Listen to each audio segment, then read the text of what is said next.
তাফসীর করার জন্য যুগ যুগ ধরে অনেক আলেম বের হবে, অনেক বিদ্বান বের হবে, জ্ঞানী লোক বের হবে। কোরআনের রহস্য শেষ করতে করতে কিয়ামত সময় হয়ে যাবে, তারপর শেষ করা যাবে না। ঠিক কিনা বলেন?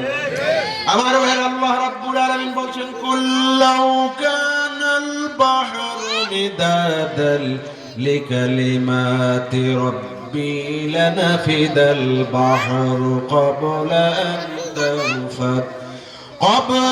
আন তানফাদ কালিমাতু রাব্বি ওয়ালাউ জিনা বিমিসলিহি মাদাদা। আল্লাহ রাব্বুল আলামিন বলছেন, ও নবী, দুনিয়ার সমস্ত মানুষদেরকে বলে শোনাইয়া দেন, আমার এই কোরআনের ব্যাখ্যা লেখার জন্য সমস্ত নদী সাগরের পানিগুলো যদি কালি বানানো হয়, আর সমস্ত গাছপালাকে যদি কলম বানানো হয়, আর এই কলম আর এই গাছপালা দিয়ে, এই কালি দিয়ে, সাগরের পানি দিয়ে যদি কালেমার ব্যাখ্যা লেখা হয়, তাফসীর লেখা হয়, শেষ পর্যন্ত এমন হবে কলমের কালি শেষ হয়ে যাবে, কলম শেষ হয়ে যাবে, তারপরও কোরআনের ব্যাখ্যা লেখা শেষ হবে না।